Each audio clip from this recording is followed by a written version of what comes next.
What if a future Hall of Fame quarterback goes to a new team with the expectations that the team would win a Super Bowl, but instead he goes deep into playoffs for a few years and then retires? This could be the case with Peyton Manning.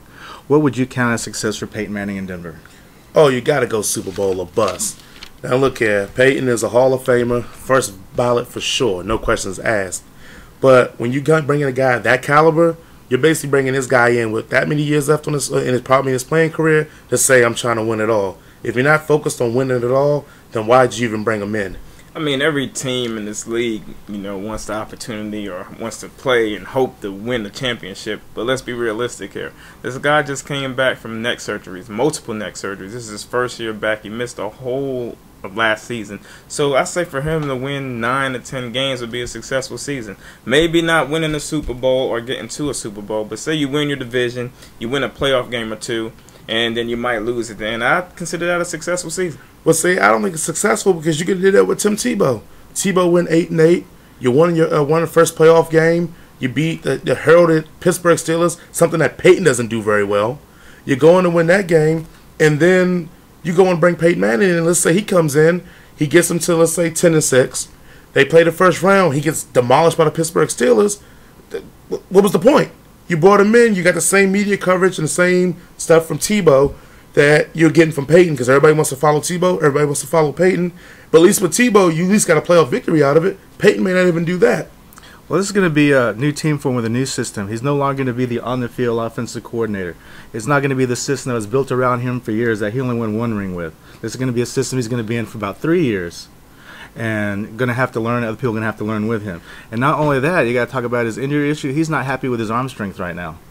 And this could end up being a confidence issue going on to the year. Well, I think this is a bunch of excuses. I mean, when you signed him as John Elway, you knew it was going to be setbacks from the injury. Even if it wasn't a neck or spinal cord, you took a year off from football as a quarterback. The speed of the game's different when you see it again. That first shot you take legitimately, you're concerned, did you forget how it felt? Do you remember how it felt? Because now you're getting it live in a living color. Peyton Manning had already been a guy that if you put a little pressure around his knees, around him, he gets a little skittish in the pocket, gets rid of the ball really quickly, and sometimes underachieves in big games where pressure's put on him. So now you're getting that you already have on him. Then you add in the fact that he is going to have a neck injury. So every time you get hit, you get a neck jerk back. And now you're going to say, oh, well, we're still going to sign this guy. But our expectations are going to be just a couple of playoff victories to seem relevant. Again, you could have stayed with Tebow, stayed with Kyle Orton possibly, and still maybe had similar success. I think the reason that they signed Peyton Manning is because you know what you're going to get in the long run. If you tell me I'm going to have a quarterback who just come off neck surgery and we got a possibility to win 9 or 10 games, or I'm going to be stuck with Tim Tebow, I'm going to take that quarterback that just came off the surgery. But that's just me. But Spoken like a true Jets fan. I just think that in the long run, you get this first year out the way for Peyton, let him get his confidence back, the arm strength back in his shoulder, and everything clicking and clacking and going in the right direction. I think Denver will be on its way to possibly going to a Super Bowl in the next few years or two. Well, you got to think, no quarterback has ever changed teams. He's won a Super Bowl and won a Super Bowl with another team. The closest that has happened is Kurt Warner. And Kurt Warner lost to the second team, but that was considered a success. So are we saying we're lowering the expectations because it hasn't been done? When I say a guy, a transcendent player like Peyton, we should be taking the exception or the rule and saying, throwing it out the window and saying, well, he's exceptional.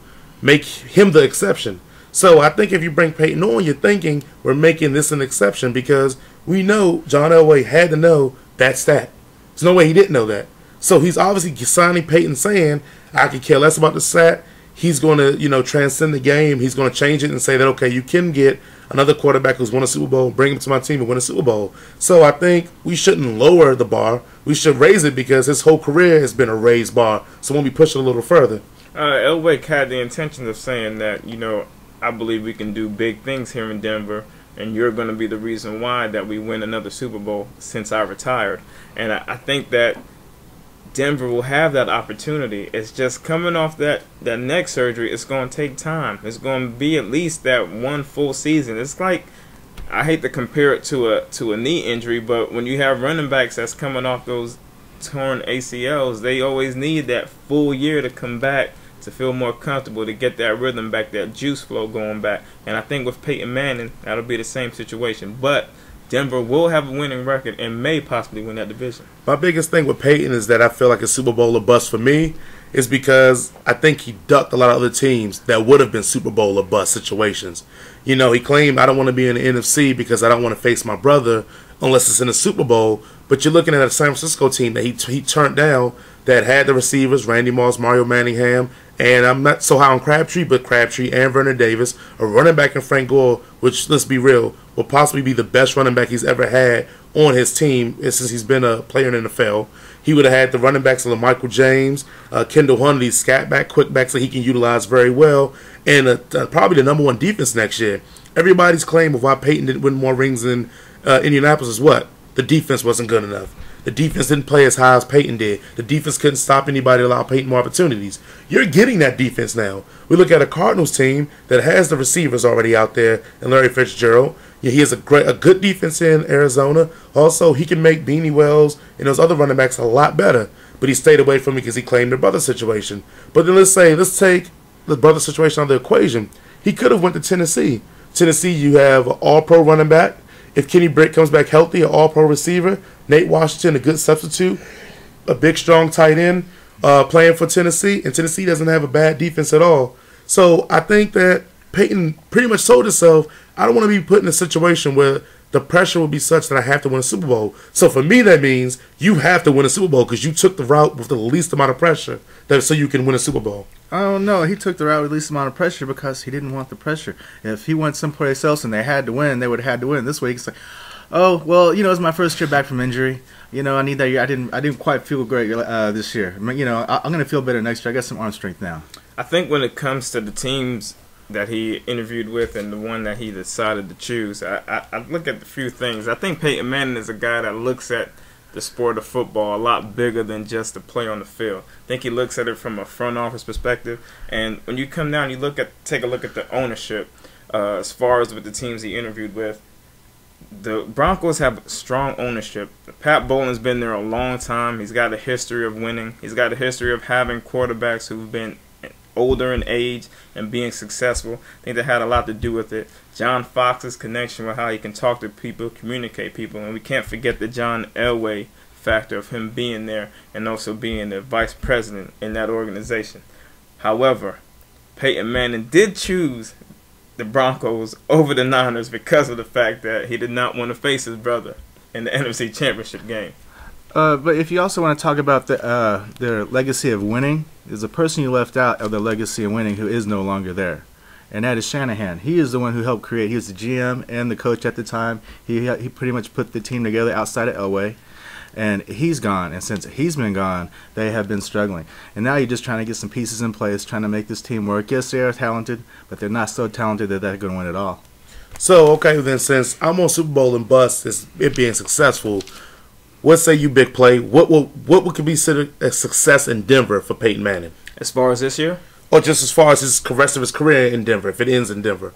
I would say you at least, he's signed, I believe, a 5-year contract, he would have to, I would say, win the division 3 out of those 5 years and at least be very close the other 2.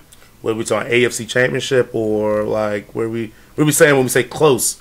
How close are we? I think he would at least have to be AFC Championship games and lose to teams that were clearly better or more dominant that particular season.